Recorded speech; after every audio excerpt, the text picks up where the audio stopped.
El pasado 16 de julio del presente año, los obispos mexicanos emitieron una declaración sobre el don de la vida y la dignidad de la persona humana.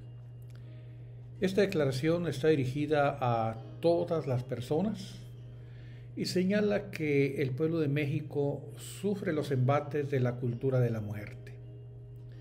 Ahí afirman la dignidad de la persona humana y su socialidad constitutiva, es decir, somos siempre, como seres humanos, seres sociales.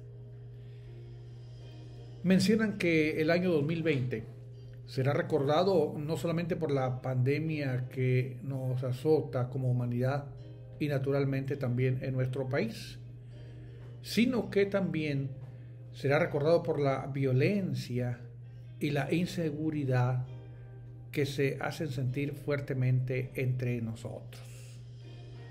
Hablan de la cultura de la muerte, manifiesta en homicidios, agresiones, sufrimientos de grupos vulnerables, desaparecidos, secuestros, corrupción, desprecio de la cultura de la legalidad, trata de personas, abusos laborales y económicos y de daño a la naturaleza. Los obispos señalan como signo de los tiempos algunos programas de gobierno, leyes y criterios judiciales que atentan contra la dignidad humana y contra la vida. Contradicen así la búsqueda del bien común. Los obispos proponen una participación más constructiva del bien común y de la cultura de la vida. Auspician la promoción de la salud, que excluya las adicciones y el consumo de drogas. Mencionan el compromiso de atender a todas las personas, especialmente a las más vulnerables. A quienes generan la cultura de la muerte, se les exhorta a abandonar el camino del mal. Dios es misericordioso y justo. Él contempla el sufrimiento de las víctimas del mal. A las autoridades civiles se les exige la vigencia del Estado de Derecho y se invita a todos a construir una sociedad pacífica y respetuosa de las leyes justas. Este es no resumen, un esbozo del contenido de este documento.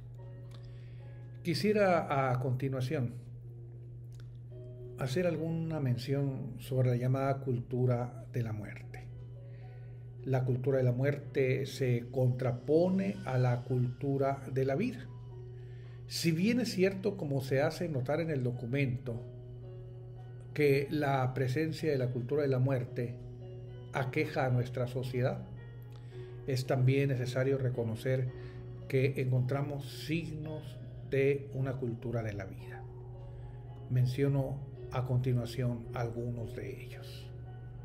Por ejemplo, la creciente sensibilidad contra la guerra, contra la pena de muerte, el incremento de una conciencia ecológica, la valoración de energías limpias, son elementos que nos hacen identificar semillas de una cultura de la vida donde se va poco a poco fomentando el respeto a los derechos de toda persona. Pero así como encontramos estos signos de una cultura de la vida, también constatamos contradicciones en el seno de la sociedad y de la comunidad. Para ello haré referencia al origen latino del término cultura, para poder encuadrar mejor el tema que estamos intentando abordar. El origen latino, cultura animi, utilizado por Cicerón y Horacio, hacen referencia a la metáfora relacionada con el cultivo de la tierra. Cultivo, cultivar, cultura, culto. Cultivo como educación de la persona. El Papa Juan Pablo II hacía referencia a la formación del hombre en todas sus facultades y expresiones, incluida la formación de la conciencia. Pues bien, cualquiera que sea la acepción de cultura que nosotros podamos citar, tenemos también que decir que el Evangelio está destinado a impregnar, a iluminar todas las culturas. Cuando hablamos de cultura de la muerte, tenemos que aclarar que no se está clasificando a la sociedad en general. ¿Por qué? Bueno, pues porque en la sociedad, como ya se ha dicho antes, podemos encontrar también signos de la cultura del amor, de la esperanza, de la legalidad, de la vocación, del deseo de Dios, es decir, la cultura religiosa, de la democracia. Debe señalarse que cada cultura es algo así como una dimensión cultural que se expresa en actitudes, en comportamientos, en instituciones y leyes que confirman y retroalimentan la propuesta de cada dimensión cultural.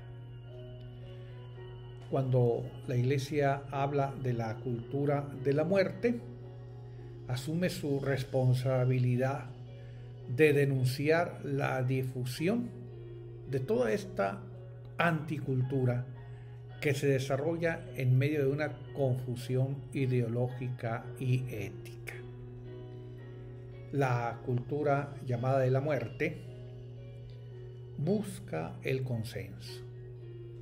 Trata de imponerse al deseo de vivir en plenitud. Establece una lucha entre poderosos y débiles. Decimos esto haciendo eco a la encíclica Evangelium Vitae del Papa Juan Pablo II.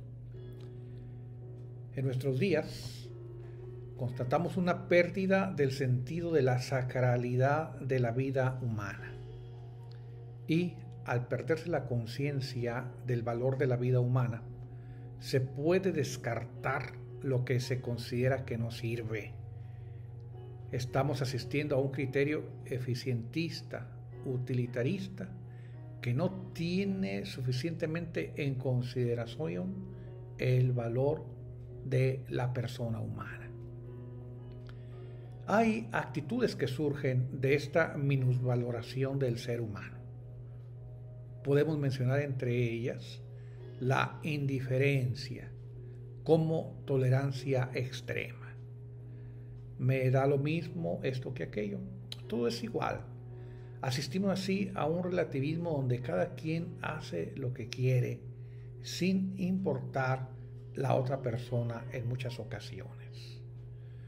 Otra actitud que podemos constatar es el desprecio, que tiende a aprobar la eliminación de seres humanos por considerarlos indignos, inútiles, caducados. Puede llegarse incluso al rechazo, a la eliminación efectiva. Como humanidad lo vivimos en la Segunda Guerra Mundial de manera terrible a través del genocidio, pero en nuestros días lo estamos viviendo entre luchas de grupos delictivos, donde ven al grupo contrario como alguien a quien hay que rechazar y eliminar. Es terrible constatar en medios de comunicación las matanzas que con frecuencia se viven en nuestro territorio como nación.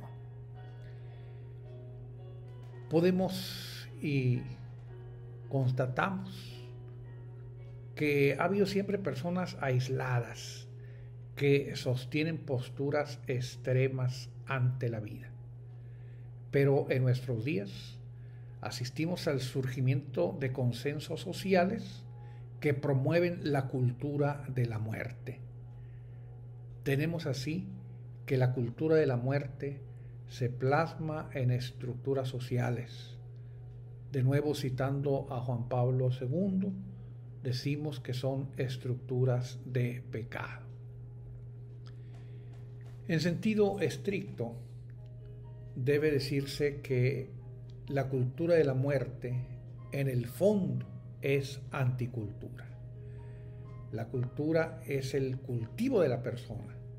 Tiene su punto de referencia en la verdad y el bien integral del hombre y de la sociedad. Bien, no obstante, el término ha sido popularizado a partir de las expresiones del Papa Juan Pablo II, posteriores a 1995, con la publicación de la encíclica Evangelium Vitae. Por ello podemos hablar con justicia, citando el magisterio de la Iglesia, de la así llamada cultura de la muerte. Y podemos preguntarnos cuál es su relación con el derecho. Y hay que esclarecer que el derecho no sale de la norma. Es decir, las normas, las leyes, nacen del derecho. Al mismo tiempo, como ciencia, al derecho le corresponde una legítima autonomía. Ante ello decimos que el moralista no tiene un poder jerárquico sobre el jurista. Están llamados a dialogar, están llamados a un trabajo interdisciplinar, sí, pero no existe un poder jerárquico. Hay que declarar también que las leyes que desconocen el derecho a la vida atentan o autorizan la supresión de aquello para cuyo servicio el derecho tiene su razón de existir, la defensa y tutela de la persona. Se invita, por tanto, a valorar, repensar, replantear y reformular la legítima y benemérita función del derecho y los cuerpos legislativos. La preocupación de los obispos del país es naturalmente la preocupación de los pastores encargados de conducir a la comunidad a la búsqueda y puesta en práctica de la voluntad de Dios, a la vida en comunión entre nosotros y a la vida que sabe elevar la mirada a Dios y poner en práctica su voluntad. Que este documento sea para nosotros un aliciente, una ayuda, una orientación en la construcción de una civilización del amor, citando al Papa Pablo VI, una relación que entre nosotros haga imperar la caridad.